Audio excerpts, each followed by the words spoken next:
잠시 교회 소식 전해드리겠습니다. 오늘 예배 후에 우리 식당 바닥 왁싱 작업을 했는데요. 그게 다 끝나서 이제 테이블과 의자들을 이렇게 집어넣고 정리하도록 하겠습니다. 우리 귀한 성도님들 함께 도와주시면 감사하겠습니다. 그리고 모레부터 있는 특별 심야 기도회 차량 운행이 있습니다. 부영아파트는 7시 50분부터 또 오악 한성 방향은 7시 58분부터 운행이 있으니까 많이 이용해 주시면 되겠습니다. 하나님 말씀 보도록 하겠습니다. 에베소서 1장 3절부터 14절까지 말씀입니다.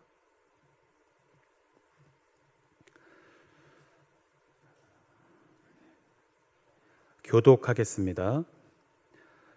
찬송하리로다. 하나님 곧 우리 주 예수 그리스도의 아버지께서 그리스도 안에서 하늘에 속한 모든 신령한 복을 우리에게 주시되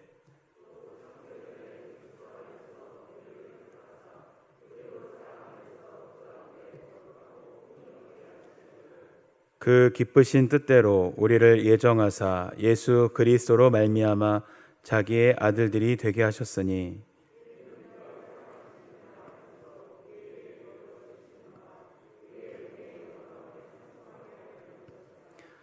우리는 그리스도 안에서 그의 은혜의 풍성함을 따라 그의 피로 말미암아 속량 곧 죄사함을 받았느니라.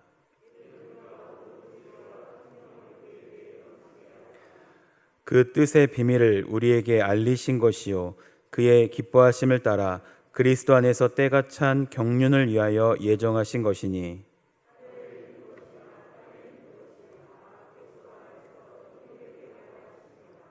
모든 일을 그의 뜻의 결정대로 일하시는 이의 계획을 따라 우리가 예정을 입어 그 안에서 기업이 되었으니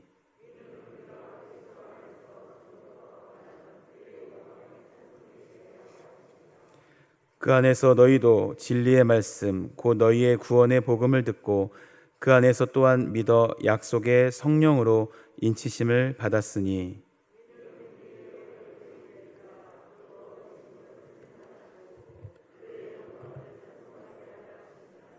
아멘. 우리 포에버 여주 교회라는 제목으로 미국 사우스베이 교회 원로 목사님이신 조정곤 목사님께서 나오셔서 말씀 전해 주실 때에 하나님의 크신 은혜 받으시기를 바랍니다.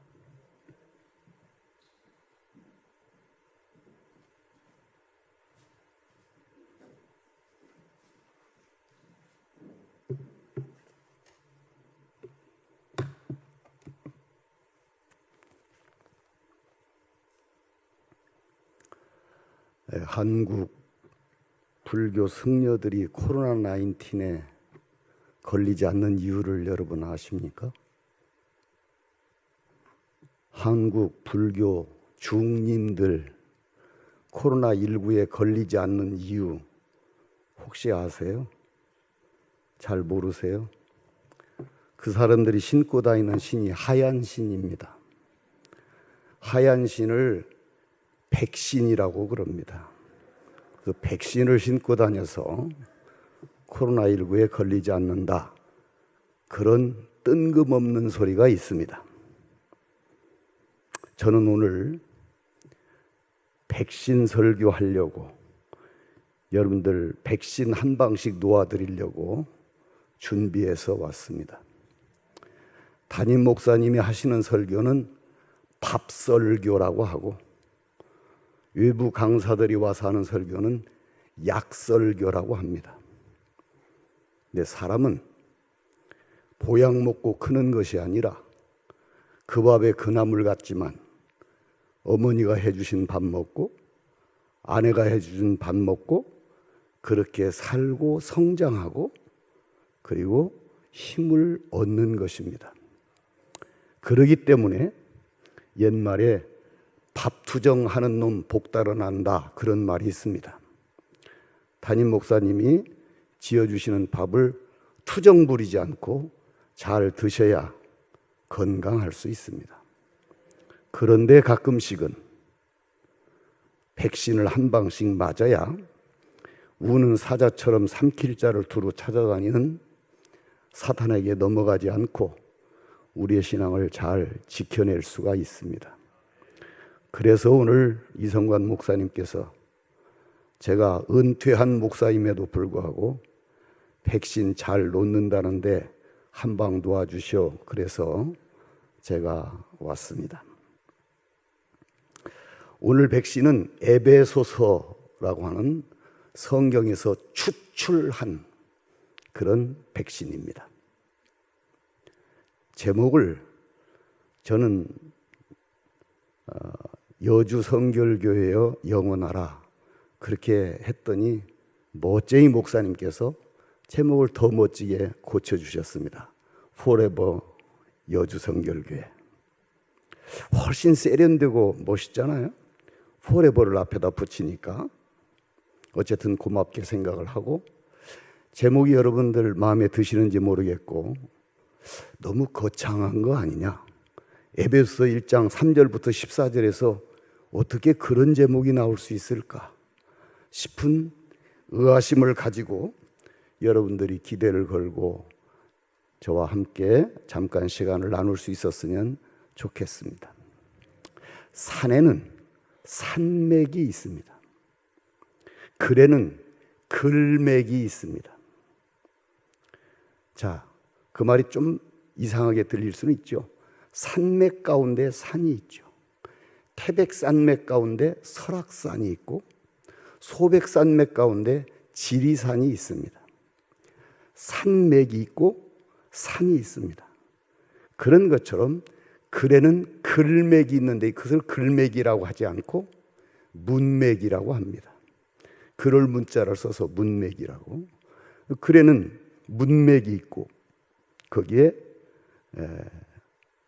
텍스트가 또 있습니다. 문맥을 컨텍스트라고 하고 주제를 텍스트라고 얘기를 합니다.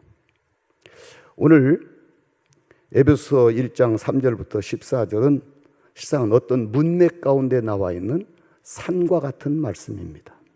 그래서 그 문맥을, 산맥을 조금 살펴봐야 이 본문이 뭘 얘기하는지, 왜 거기서 포레버 여주 성결교회라는 제목을 뽑아냈는지 하는 것을 우리가 확인을 할 수 있습니다.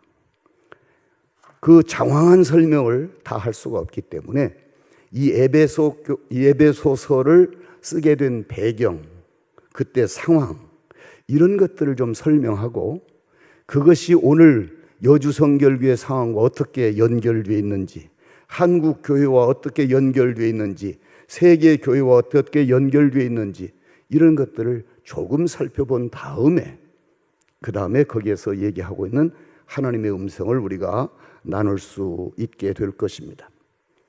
어쨌든 에베소서를 비롯한 여러 서신들이 쓰여질 당시의 초대교회의 상황은 크게 4가지 정도 문제가 있었습니다. 갈등이 있었습니다. 굉장한 투쟁이 있었습니다. 첫째가 유대주의라고 하는 율법주의입니다. 유대인들이 우리에게는 율법이 있다. 우리에게 율법이 주어졌다. 우리는 율법을 잘 지킨다. 그래서 우리는 구원받은 하나님의 백성이다. 저 이방인들은 율법이 없다. 율법을 지키지 않고 율법을 지킬 수 없기 때문에 그들은 구원받을 수 없다. 라고 하는 것이 유대주의입니다. 그런데 이것이 조금 더 깊어지면 율법주의라고 되는데 거기까지 설명을 하려고 하다 보니까 굉장히 제가 급해지는데 여러분들이 이미 목사님을 통해서 잘 들으셨으리라 생각을 하고, 율법을 지켜서 구원을 받는다라고 하는 사상을 그들이 가지고 있었습니다. 그렇기 때문에 상당히 심각해졌는데 이 문제가 세월이 가면서 진화를 하면서 우리에게 어떻게 다가왔느냐면 이성주의, 합리주의, 그래서 다원주의까지 넘어오게 되었습니다.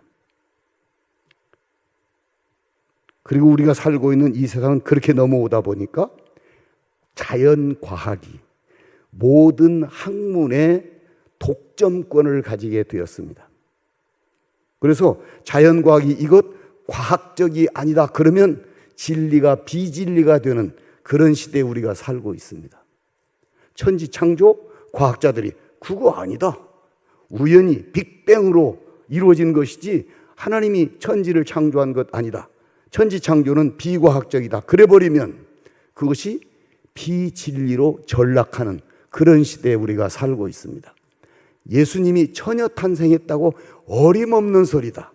처녀 탄생은 과학적이 아니다.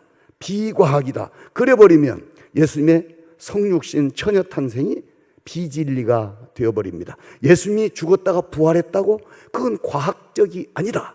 과학자들이 부정을 하면 그것은 비진리로 바뀌어버리는 그런 시대에 우리가 살고 있습니다.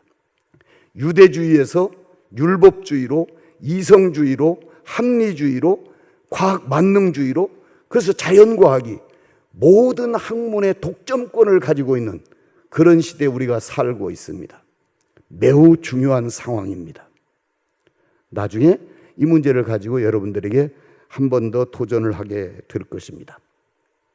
두 번째는 영지주의라고 하는 이원론입니다. 많이 들어보셨을 건데, 영은 거룩하고 육은 더럽다 하는 이원론입니다. 이것이 현대로 이렇게 진화되어 가면서 그것이 상당히 심각해서 예수님의 처녀 탄생도 육은 아니고 영만 탄생한 것이고, 예수님의 부활도 육은 부활한 것이 아니고 영만 부활된 것이고, 이렇게 나아가다가 지금 실상 이 코로나 시대에 굉장히 중요하게 이것이 다가왔는데, 여러분들은 얼마나 이 코로나 시대에 잘 모이셔서 예배를 드렸는지 저는 잘 모르겠어요. 다만 수요일 저녁이지만 성가대가 찬양을 하고 구역들이 나와서 특송을 하고 여러분들이 이렇게 많이 나오셔서 예배 드리는 거 보고, 역시 여주 성결교회는 저력 있는 교회고, 이 디지털 영지주의 시대에 화면으로만 예배가 가능하고 화면으로만 신앙생활이 가능하다고 이렇게 유혹되고 빠져들어가는 그런 시대에 굳건히 서 있는 그런 교회였구나 하는 것이 확인되어서 장하다는 생각을 속으로는 하고 있습니다. 어쨌든 지금 이 시대에 가상세계가 현실과 왕래하면서 영지주의가, 현대 디지털 영지주의가 발호하고 있는 그런 시대에 지금 우리가 살고 있습니다. 매우 중요한 문제가 우리에게 다가와 있다라고 하는 얘기입니다. 그 다음에 종말론이라고 하는 것이 상당히 심각한 문제였습니다. 예수님께서 곧 오신다고 했는데, 다시 오신다고 했는데, 그때까지 30년, 40년이 지나가도 예수님께서 다시 오시지 않기 때문에 거기에서 예수님의 재림이 가능하지 않다. 이것은 있을 수 없는 일이다. 종말론 자체를 부정하는 그런 사람들도 생겨나게 되고, 예수님의 재림은 그렇게 실질적으로 육과 영으로 함께 예수님께서 오시는 것이 아니라 제자들의 마음속에 어떤 기억으로, 어떤 감동으로, 어떤 교훈으로 그렇게 나타나고 재림되는 것이지 진짜 재림은 아니다. 아니다. 예수님께서 말씀하신 재림이 어느 때에 있는지 모르지만은 실질적으로 재림이 있다라고 하는 것으로 투쟁을 하는 그런 모습이었는데, 지금 더 심각한 그 종말론의 논쟁이 벌어지고 있는 그런 시대에 우리가 살고 있습니다. 네 번째는 물질 만능주의라고 하기는 좀 뭐하지만 이 물질 문제가 굉장히 중요한 문제로 대두가 되었습니다. 특별히 에베소 교회는 지금의 터키인데 거기는 굉장히 재정적으로 풍부한 그런 그 사회였습니다. 그러다 보니까 그 사람들이 하나님보다 물질을 더 중요하게 생각하고 귀하게 생각하는 그런 문제가 그때도 이미 있었습니다. 지금 우리나라에 보니까 조물주 위에 건물주다 그런 말이 생겨났더라고요. 실상은 제 별명이 조물주입니다. 왜 그러냐면 제 아들이 조우주거든요. 조우주. 조우준의 아버지니까 조물주다. 그래서 제 별명이 조물주인데 내 위에 건물주가 있는 그런 시대에 지금 살고 있습니다. 실상은 돈이 무지무지하게 세고 중요한 그런 시대에 우리가 살고 있는데, 이 에베소서를 기록할 당시에도 그런 문제들이 있었다라고 하는 얘기입니다. 그런 상황 속에서 그러면 과연 교회는 어떤 정체성을 가지고 있고 본부는 무엇이고 무슨 역할을 감당해야 되고 교회는 어떻게 유지되어야 되느냐라고 하는 것을 논문처럼 쓴 것이 에베소서입니다. 그래서 에베소서를 교회론이다 그렇게 얘기를 하기도 합니다. 그런 배경을 가지고 오늘 본문 3절부터 14절까지를 본문으로 택했는데, 여기에서는 실상은 교회의 방향과 목표와 목적을 밝혀놓고 있는 그런 내용이 3절부터 14절까지 나와 있습니다. 이것을 이렇게 설명할 수 있습니다. 여러분, 시작이라는 말을 할 때 시작은 아무데나 점을 찍고 지금부터 시작한다 그래서 시작이 되는 게 아닙니다. 아무데나 선을 긋고 여기서부터 시작한다 그래서 시작되는 것이 아닙니다. 시작이라고 하는 말은 방향이 있어야 됩니다. 목적이 있어야 됩니다. 목표가 있어야 됩니다. 그렇지 않으면 시작이 아닙니다. 그렇기 때문에 교회가 시작되고 나아가기 위해서는 바른 방향으로, 바른 목적을 가지고, 바른 목표를 가지고 그렇게 나아가야 되는데, 바로 이 에베소서 1장 3절부터 14절에서 그 말씀을 밝히 말씀해 주고 있습니다. 그래서 그 말씀을 한 번 더 여주성결교에서도 나눔으로, 여주성결교가 지금까지 지내왔던 세월이 잘 달려왔는지, 앞으로 달려가는데 정말로 영원히 예수님 오실 때까지 여주성결교회가 탈선하지 않고, 도중하차하지 않고, 왜곡시키지 않고, 변질시키지 않고, 첫 번째 시작할 때 그래 바른 방향을 잡았던 것처럼 그렇게 잘 달려가는, 끝까지 달려가는 그런 교회가 되기를 저는 간절히 바라면서 이 말씀을 준비하게 된 것입니다. 그렇다면 어떤 말씀을 우리가 본문에서 기억을 해야 그 길을 끝까지 잘 갈 수 있느냐라고 하는 얘기입니다. 첫째는요, 하나님의 주권을 인정하라. 한번 따라서 해보시겠습니까? 하나님의 주권을 인정하라.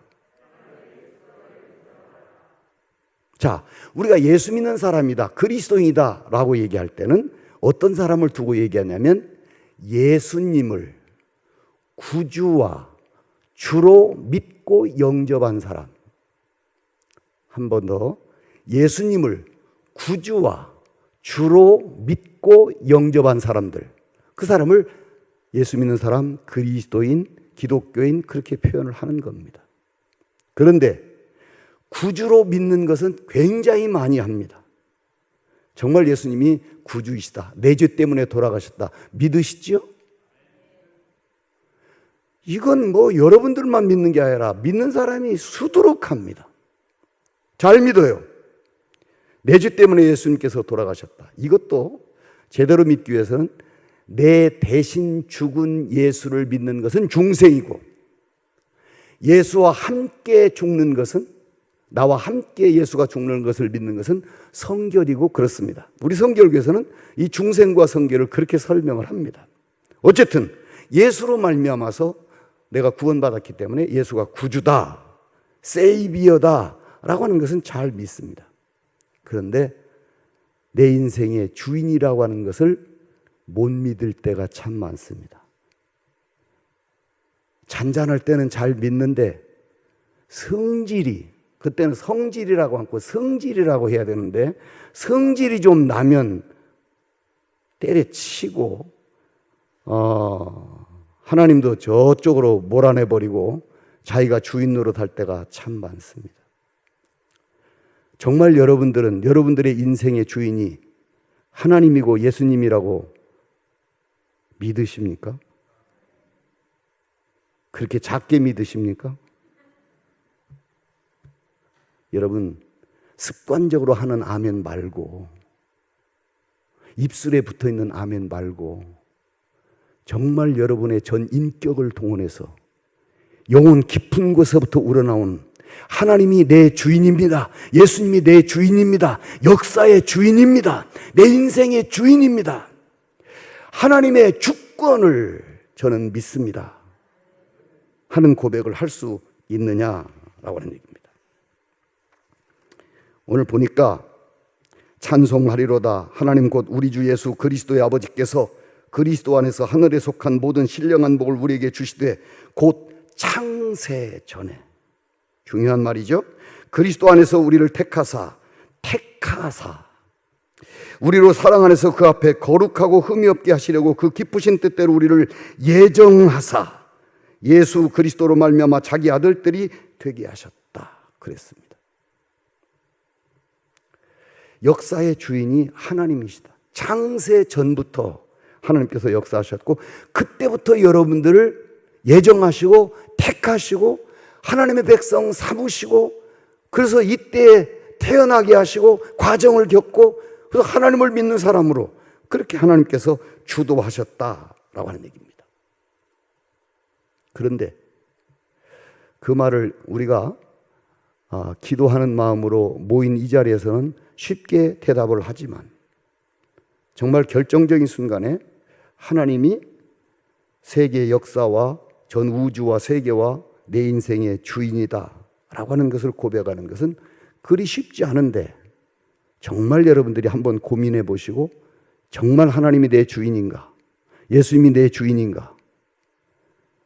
그래서 집을 팔아서 바치라고 해도 아들을 잡아서 제물로 드리라고 해도 내가 기꺼이 순종할 수 있는 그런 고백이 있는가?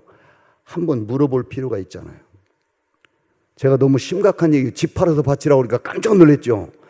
야, 이거 이상한 사람이 와가지고 집 팔아서 바치라고 하네. 정말 그러냐는 거죠. 너무 부담 갖지 않으시기 바랍니다. 우리 이성관 목사님 절대로 여러분들에게 집 팔아 바치라고는 안 하실 테니까. 그러나 이 문제만은 굉장히 중요합니다. 하도 아주 오래전에 그 젊은 아이들이 불렀던 노래가 있습니다. 내 인생은 나의 것. 그러면서 정말로 내 인생이 자기 것이라고 노래하는 사람들이 많은데 아이들만 그러는 게 아니라 많은 사람들이 그렇게 역사와 인생의 주인이 자기인 것처럼 사람인 것처럼 얘기하는 사람들이 많습니다. 그래서 크게 얘기해서 사관이라는 말을 쓰는데 영웅사관이라는 말 여러분 들으시죠? 이 역사의 주인이 영웅들이라는 거죠. 지금 러시아의 푸틴이 이 역사를 좌지우지하는 것 같아요. 미국의 바이든이 이 역사를 자기 마음대로 하는 것 같아요. 시진핑이 자기 마음대로 하는 것 같아요. 그 전쟁을 막아내지를 못하고 있어요. 어떻게 생각하세요? 역사의 주인이 영웅이 맞습니까? 징기스칸이 주인입니까? 알렉산더가 주인입니까? 나폴레옹이 주인입니까? 히틀러가 주인입니까? 고레스가 주인입니까? 영웅들이 주인이다 하는 것이 영웅사관입니다. 그런가 하면 주권재민이라고 하는 말을 사용하듯이 실상은 민중이, 백성이 주인이다. 그래서 민중사관이라는 말을 씁니다. 그런가 하면 우연이다. 이 역사가 이렇게 되는 거 우연히 그렇게 되는 것이지 뭐 어떤 특별한 뜻이 있거나 주인이 있거나 섭리가 있거나 경륜이 있거나 뜻이 있거나 명령이 있거나 그런 게 아니다 라고 하는 철학자들이 있습니다. 우연이다. 세상이 만들어진 것도 우연이고 사건이 벌어지는 것도 우연이고 우리가 만나는 모든 것들이 다 우연이다 그렇게 얘기하는 사람들이 있습니다. 철학이 그렇게 얘기를 합니다. 과학이 얘기하는 것은 필연이라고 얘기합니다. 이렇게 된 데는 반드시 원인이 있고 거기에 이런 문제가 얽혀서 이렇게 된 것이다. 다른 어떤 이유가 없다. 필연이라고 얘기를 합니다. 이제 성경은 누가 주인이라고요? 하나님이 주인이라고요. 하나님의 섭리가 있고 뜻이 있고 예정이 있고 작정이 있고 하나님의 의지가 있고 그래서 이 역사가 우리 인생이 펼쳐져 가고 있는 것이다. 그렇게 얘기를 합니다. 이걸 조금 쉬운 것으로 설명을 해보겠습니다. 혹시 저보다 나이가 더 드신 분들이 앉아 계시는지 잘 모르겠습니다만은 제가 지금 72입니다.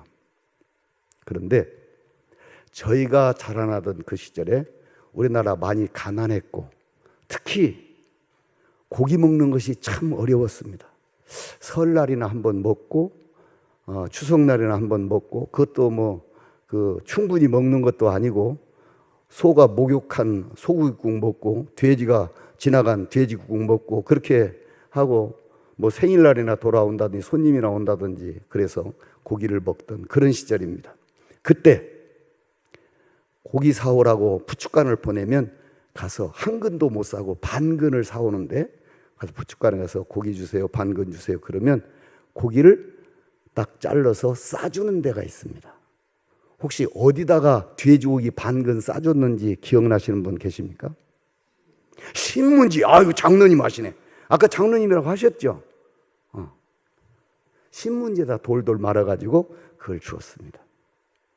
그런데 아무리 고기가 귀한 시절이지만 고깃국 끓이는데 신문지까지 같이 끓이는 집은 없습니다.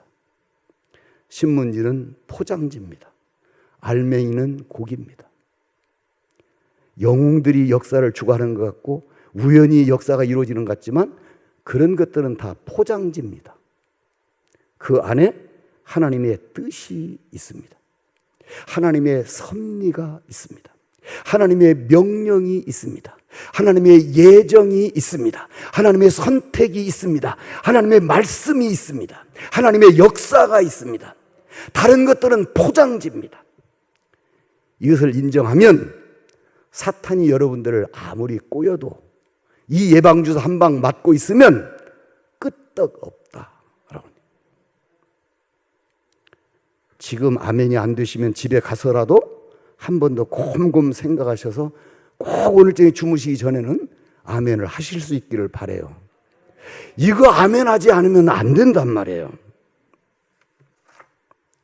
그래서 마태복음 16장 16절 이하에 보면 예수님께서 3년 동안 제자 훈련을 마치시고 파이널 테스트를 하기 위해서 갈릴리로부터 동북방으로 25마일 떨어진 가이사랴 빌립보 지방에 가셔서 졸업고사 문제 두 문제를 냅니다. 혹시 아세요? 사람들이 나를 누구라고 하느냐? 첫 번째 문제. 두 번째 문제는 너희는 나를 누구라고 하느냐? 딱 두 문제를 가지고 제자 훈련을 마치는 졸업고사 시험 문제를 냈습니다. 어떻게 대답했는가 잘 아시죠? 베드로가 주는 그리스도시요 살아계신 하나님의 아들로소이다 고백을 했습니다. 예수님께서 말씀하셨습니다. 점수를 주시는데 이를 내게 알게 하니는 내 혈육이 아니라 하늘에 계신 내 아버지시니라 그랬습니다. 여러분은 어떻게 예수를 믿게 되셨습니까? 정말 하늘 아버지의 뜻을 따라서 하나님 아버지의 부르심을 따라서 하나님 아버지의 선택을 따라서 그렇게 됐다고 생각하십니까? 아니면 여러분들이 연구하고 수련하고 갈고 닦아서 예수를 믿게 되었다고 생각을 하십니까?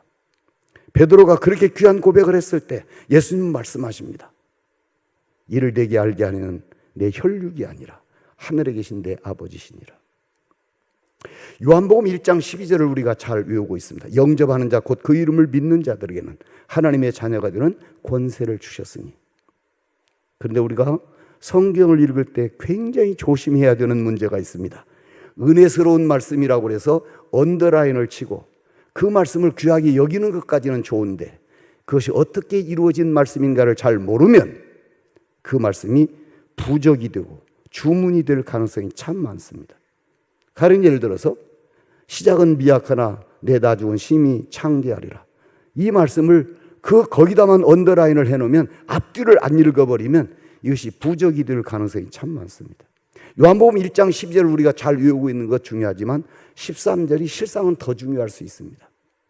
영접하는 자 곧 그 이름을 믿는 자들은 하나님의 자녀가 되는 권세를 주셨으니 이는 혈통으로나 육정으로나 사람의 뜻으로 나지 아니하고 하나님의 뜻으로 난 자들이니라. 하나님이 하셨다는 거죠. 하나님이 역사하셨다는 거죠. 그래서 하나님의 주권을 인정하는 것, 하나님의 주권을 인정하면서 그 앞에 우리가 하나님이 나의 주인이고 역사의 주인입니다. 우리는 하는 것들이 다 포장지에 불과합니다 라고 하는 고백을 할 때 어떠한 사단이 와서 꼬이더라도 넘어가지 않는 신앙생활을 할 수 있다. 이거 놓치면 여주성결교회 앞날에 대해서 아무도 장담할 수 없습니다. 꼭 믿으시기 바랍니다. 고백하실 수 있기를 바랍니다. 여기서 안 되시면 집에 가서라도 아멘을 꼭 하실 수 있기를 바랍니다. 내가 너무 안타깝고 간절해서 그렇습니다. 웃자고 하는 얘기가 아닙니다. 두 번째는요, 은혜의 영광을 찬송하라 하는 얘기입니다. 6절 이하에 이는 그가 사랑하시는 자 안에서 우리에게 거저 주시는 바 그의 은혜의 영광을 찬송하게 하려는 것이라. 은혜의 영광을 찬송한다, 이 말을 여러분들 어떻게 이해하고 계시는지 모르겠습니다. 천지 만물을 창조하신 하나님과 내가 만나는 사건이 얼마나 큰 사건일까요? 얼마나 중요한 사건일까요? 얼마나 굉장한 사건일까요? 하늘과 땅이 만나는 사건인데 절대무음하신, 무시무종하고 전지전능하고 무소부지하신 그 하나님과 나 같은 죄인이 만나는 사건이 얼마나 큰 사건일까요? 그런 말 있죠. 여자는 약하나 엄마는 강하다. 태중에 아이를 임신할 때 여자는 강해지도록 되어 있는 겁니다. 이 생명을 지키기 위해서 자기의 모든 것을 바칠 수 있는 그런 사람으로 바뀌는 겁니다. 아니, 아기 하나가 태중에 임신이 되어도 그렇게 약한 여자가 강한 엄마로 바뀌는데, 하나님을 임신하는 건데, 하나님이 내주하시는 건데, 하나님과 만나는 사건인데, 그 사건이 얼마나 굉장한 사건이겠습니까? 어떤 사람들은 연예인 보고 왔다고 막 자랑하는 사람들이 있더라고요. 요즘 제일 유명한 연예인이 박보검인가? 박보검이라고 있어요? 잘 몰라요? 어쨌든 이번에 뭐 제대한다고 그러더라고, 그 사람이. 그래가지고 그거 보고 왔다고 막 난리를 지기고. 저도요, LA 오자마자, 여기가 LA 아니지, 그 LA 저기 그 동네, 거기 도착을 한 지가 2002년인데 그때 홍명보 선수를 주유소에서 만났어요. 홍명보 선수가 아주 인기가 괜찮을 때 그때 주유소를 만났어요. 되게 반갑더라고요. 그리고 나는 반가워서 인사를 했어요. 안녕하시냐고 그랬더니 그 사람이 멀뚱멀뚱 쳐다보면서 어떤 늙은이가 뭐 나보고 안녕하시냐 그런 것처럼 보더라고. 그런데도 나는 반갑고 좋아서 집에 와서 자랑을 했거든요. 연예인 만난 것도 자랑하고 홍명보 선수 만난 것도 자랑하고. 그런데 하나님 만난 것은 어떨까요? 하나님이 내주하시는 것은 어떨까요? 하나님과 조우하는 것은 얼마나 큰 사건일까요? 굉장한 사건이 맞죠? 좋은 스승 만나는 것도 귀한 건데, 이렇게 좋은 목사님 만나는 것도 굉장히 좋은 건데, 굉장히 영광스러운 건데, 하나님과 만나는 사건입니다. 그런데 이 사건이 어떻게 이루어졌다고요? 은혜로 이루어졌다고요. 그래서 은혜의 영광이라고 얘기하고 있는 거예요. 여러분 혹시 성경을 읽으시면서 신약 성경이 27권이 편집이 되었는데 마태복음이 맨 앞에 편집된 이유를 혹시 아세요? 잘 모르세요? 두꺼워서 맨 앞에다 놓았을까요? 맨 먼저 써서 앞에다 놓았을까요? 만약에 마태복음이 분량이 두껍기 때문에 맨 앞에다가 놓았다면 그 다음에는 마가복음이 오면 안 되죠. 마가복음은 짧으니까. 긴 성경이 와야 되죠. 그죠? 기록한 연대를 공부하면 마태복음이 그렇게 일찍 기록된 게 아니에요. 훨씬 더 앞에 기록된 책들이 많아요. 근데 왜 마태복음을 신약성경 27권 가운데 맨 앞에다 놓았을까요? 잘 모르시죠? 저도 잘 몰라요. 근데 나 혼자 그냥 이렇게 생각하고 있는 부분이 있어요. 마태복음 1장 1절 때문입니다. 마태복음 1장 1절은 이렇게 되어 있습니다. 아브라함과 다윗의 자손 예수 그리스도의 세계라. 그 세계는 월드가 아닙니다. 이 세계는 족보입니다. 예수님의 족보 안에 들어간 사람들, 여러분들 그리스도인들은 어떻게 이루어졌다고요? 아브라함처럼 믿음으로, 다윗처럼 은혜로. 그 엄청난 사건이 은혜로 이루어졌다는 말이거든요. 그래서 은혜의 영광을 찬송해야 된다라고 하는 얘기입니다. 여러분들 구원하게 해달라고 졸르셨습니까? 나 구원해 주세요. 그래 졸라서 구원받았습니까? 여러분들이 뭐 산으로 들로 찾아다녀서 구원을 받으셨습니까? 더 쉽게 얘기하죠.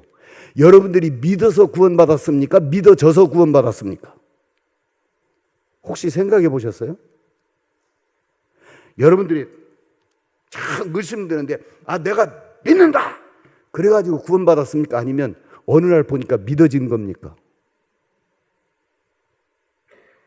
좀 심각하세요? 실상은요, 아브라함은 믿음이 있던 사람이 아니에요. 갈대아 우르에서 살던 우상장사의 아들이고 자기도 70년 동안 우상장사 노릇하던 사람이에요. 믿음이라고 하는 것은 손톱만큼도 없는 사람이었어요.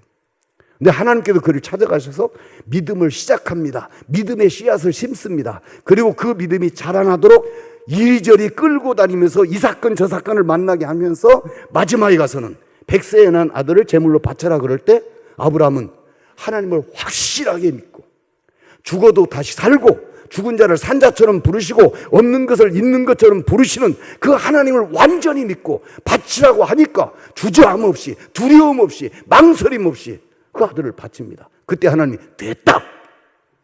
이제 믿음이 됐다.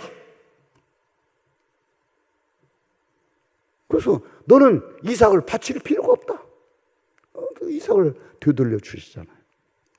믿음 없던 사람인데 그 믿음이 그렇게 자라나도록 되어 있어서 아브라함이 구원을 받은 것은 행위로 말미암아 구원을 받은 것이 아니라 믿음으로 말미암아 구원을 받았다. 그래서 그 사람을 가르쳐서 믿음의 조상이라고. 아브라함의 믿음이 좋아서가 아니라 믿음으로 구원받은 사람의 샘플이다. 그래서 믿음의 조상이라고 하는 겁니다. 다윗은 설명할 때 사울왕과 비교를 해서 설명을 해야 됩니다. 사울왕과 다윗을 비교해 보면 실상은 사울왕은 하나님의 은혜 밖에 있어서 자기가 최선을 다해서 왕노릇한 사람입니다. 그래서 왕의 권위를, 왕직을 폭력으로 바뀌고 사치로 바꾼 사람이 사울입니다.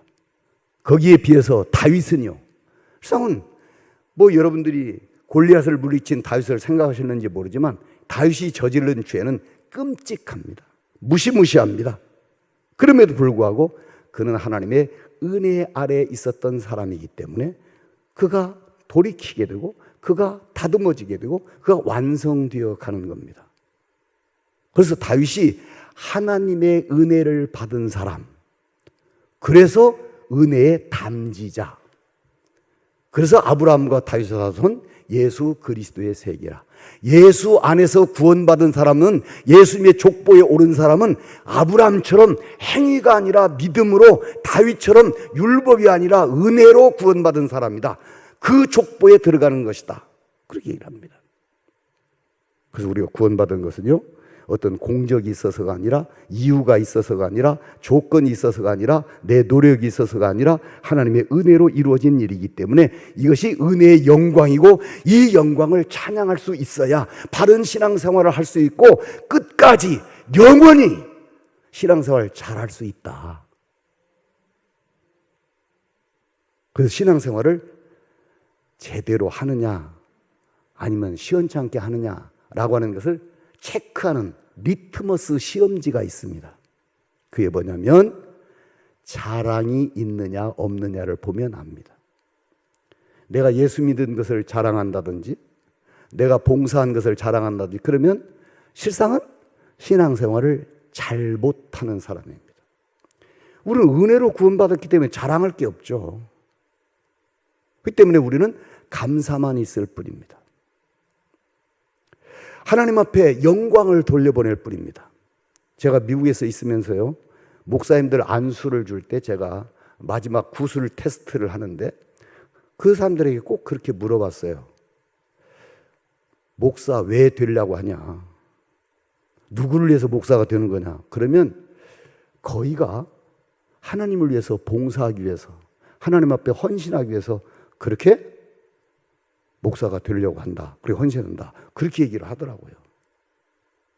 그런데 하나님은요, 능력이 없거나 시간이 없어서 우리 보고 도와달라고 하는 분이 아닙니다. 목사 내가 없어도요, 하나님은 돌 가지고 소리를 지르게 해요. 돌 가지고 아브라함의 자손을 만들 수 있는 분이에요. 내가 도와드려야 무슨 뭐 일할 수 있는 그런 하나님 아니에요. 그분 바쁜 분도 아니에요. 굉장히 바쁠 것 같죠. 70억을 관장하려니까 바쁠 것 같죠. 그런 분이 아니에요. 실상은 그 직책을 감당하는 것은 나를 위한 거예요. 나를 위해서 하나님이 기회를 주신 거예요. 오늘 성가대 너무 잘하셨어요. 정말 저도 박수 치고 싶고 고맙게 생각했어요. 하나님을 위해서 봉사한 겁니까? 여러분들 자신을 위해서 하나님이 기회를 주신 겁니까? 이걸 자랑하느냐 아니면 감사하느냐, 이걸 보면 내가 신앙생활을 제대로 하고 있느냐 아니냐라고 하는 것이 판정날 수 있다는 거죠. 그래서 하나님의 은혜의 영광을 찬양하는 그런 신앙생활을 계속할 수 있어야 그 사람이 신앙생활을 바로 하는 것이고 온전해질 수 있다라고 하는 얘기입니다. 끝내야 되죠. 조금만 더 할게요. 아이고, 목사 민심.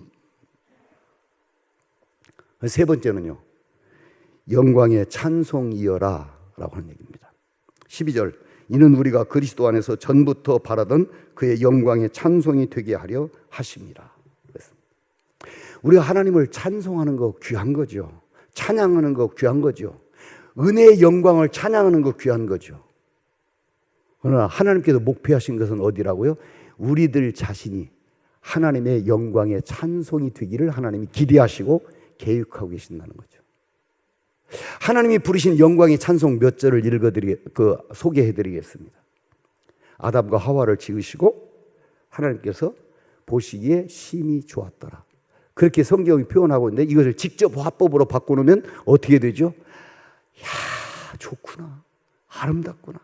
아담아, 하와야, 네가 어찌 이렇게 아름답냐? 얼마나 아름답냐?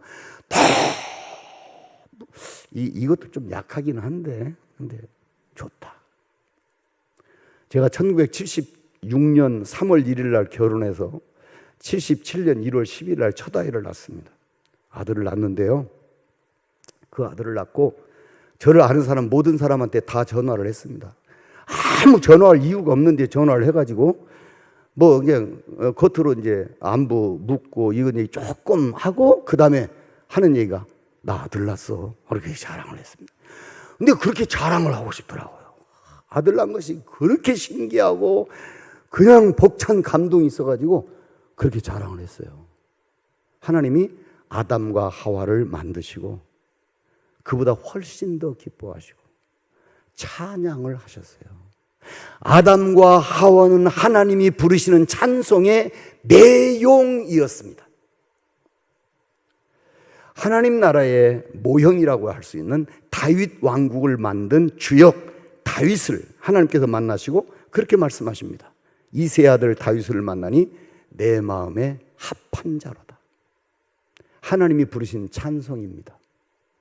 혹시 이런 말씀 하나님께로부터 여러분 들어보셨습니까? 내가 여주교회 아무개 집사를 만나니 내 마음에 합한 자로다. 기가 막힌 찬송 아닙니까? 굉장한 영광 아닙니까? 그런 말 듣고 싶은 생각 없으십니까? 하늘나라의 완성자 예수 그리스도 세례 요한에게 세례를 받으시고 요단강물 위로 올라오실 때 하늘에서 찬송 소리가 들려왔습니다. 뭐라고 들려왔죠? 이는 내 사랑하는 아들이요 내가 기뻐하는 자로다. 이는 내 사랑하는 아들이요 내가 기뻐하는 자로다. 누가 그랬다고요? 하나님이요. 하나님이 그렇게 찬송을 불렀는데 우리들을 그 찬송의 가사로, 그 찬송의 대상으로 완성시켜 가시겠다는 겁니다. 이걸 비전으로 보셔야 됩니다. 이걸 비전으로 간직하셔야 됩니다. 이게 아니면요, 여러분들 조금 된 것 가지고 자랑하고 뽐내고 교만하고 아니면 타협할 가능성이 참 많습니다. 여러분들 수요일 저녁까지 나오셔서 이렇게 기도하시고 신앙생활 하는 거 너무 잘하는 거고 정말 칭찬 들어서 마땅한 일입니다. 그러나 여기에 주저앉으면 안 됩니다. 이 정도면 됐지 하고 타협하면 안 됩니다. 이거보다 훨씬 더 높은 곳을 바라보셔야 됩니다. 하나님의 영광에 찬송이 될 때까지 하나님 우리를 그리로 인도해 가시겠다는 겁니다. 그런데 우리를 유혹하고 있습니다. 우리를 시험하고 있습니다. 그래서 우리는 세상은 욥의 이야기를 한 번 더 들어볼 필요가 있습니다. 나의 가는 길을 오직 그가 하시나니 나를 단련하신 후에 내가 정금같이 나오리라. 세상은 그 길이 그냥 가만히 앉아서 되는 게 아니라 단련을 통해서 간답니다. 연단을 통해서 이루어진답니다. 환난을 통해서 만들어진답니다. 단련이라고 하는 말 혹시 몇 번이나 두들겨 패는 일인 줄 혹시 아세요? 단련. 꼭 그런 건 아니지만 어떤 분이 쓴 것을 제가 감동적으로 읽었습니다. 단련할 때 단은 불에다 넣었다가 1000번 모루 위에다 놓고 두드는 거랍니다. 몇 번이요? 1000번. 련은요? 10,000번. 저희 고향에 우리 동네에서 제일 힘센 사람이 그 풀목간 아저씨였습니다. 이 사람은 1년 12달 365일 그 우통 다 벗고 그 막 불 앞에서 일을 하시는 그런 분이었어요. 거기 가보면 그 조개탄으로 이렇게 막 불을 팍 이렇게 피워놓고 거기다가 쇠를 집어넣어 가지고 꺼내서 모루에다 놓고 망치로 막 두드려 가지고 그 팔이 얼마나 울퉁불퉁 막 무시무시하게 생겼어요. 그 풀무불 속에다가 그 칼을 집어넣고 푸파 바람 집어넣어 가지고 뜨겁게 해서 달궈지면 꺼내 가지고 모루에다 넣고 때리고 그다음 물속에다 담그고 1000번 두드리고 10,000번 두드려서 우리를 완성해 가신답니다. 좀 아프죠. 힘들죠. 그러나 그 모양은 다양하게 나타납니다. 그럴 때 정말 하나님께서 우리를 영광의 찬송으로 완성시켜 가신다라고 하는 것을 바라보고 믿고 고백하고 있으면 원망하지 않죠. 감사할 수 있죠. 순종할 수 있죠. 그에 참여할 수 있죠. 그런데 사탄이 그걸 못하도록 자꾸만 유혹을 합니다. 그 유혹을 예수님께서 미리 받으시고 우리에게 정답을 알려주셨습니다. 예수님 40일 동안 금식기도 하시고 공생애를 시작하시려고 하는데 사탄이 찾아왔습니다. 첫 번째 사탄이 뭐라고 얘기하죠? 야, 너 배고프지? 너 하나님의 아들이지? 능력 있지? 그렇다면 이 돌멩이를 가지고 떡을 만들어서 먹어라. 예수님 뭐라고 말씀하시죠? 사람이 떡으로만 살 것이 아니요 하나님의 입에서 나오는 모든 말씀으로 사는 것이다. 사람은 개나 소가 아니다. 돈 몇 푼 준다고 나라를 팔아먹는 그건 사람이 아니다. 돈 몇 푼 준다고 정조 팔아먹는 그 사람은 사람이 아니다.